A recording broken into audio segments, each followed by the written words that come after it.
let's talk broadly about the goal of this trip. The President said you've had a very good start. What exactly do you want to accomplish? Well, really three main things. The first is to advance the security of the American people and to recognize that to do that, America needs allies and partners to deal with the very complex problems that we're dealing with. And of course, in this region, those are two main and interconnected problems.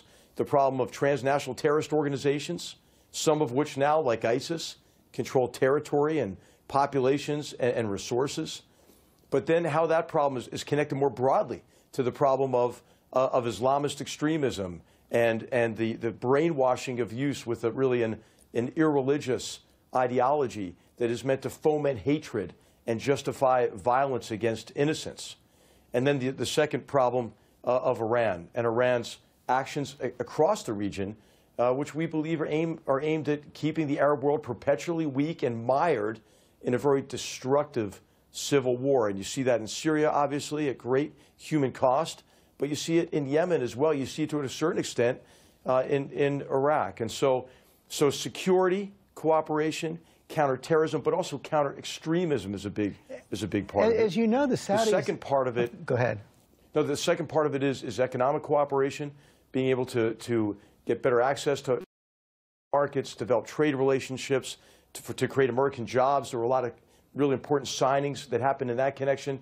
And the third is to foster, this is just for this leg of the trip, better defense cooperation in the region and to encourage additional burden sharing, responsibility sharing with allies and partners, so Americans don't foot the full bill for security in this region and globally as well. The Saudis have been, in the past, consistent backers of extremists around the world, around the region, and around the world. Are you convinced that they're truly ready to change?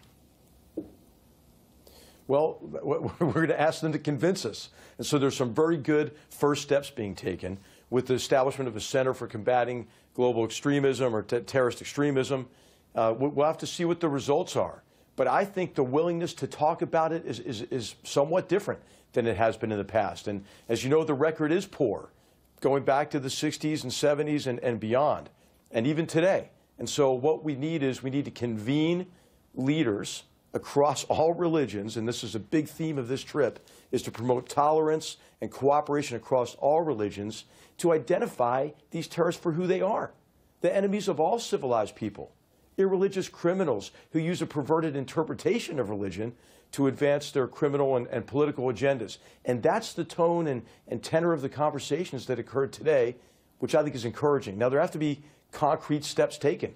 Funding has to be cut off to these madrasas and mosques that are fomenting hatred and intolerance. Funding has to be cut off to terrorist organizations through effective threat finance measures, and that's a big part of the initiative as well.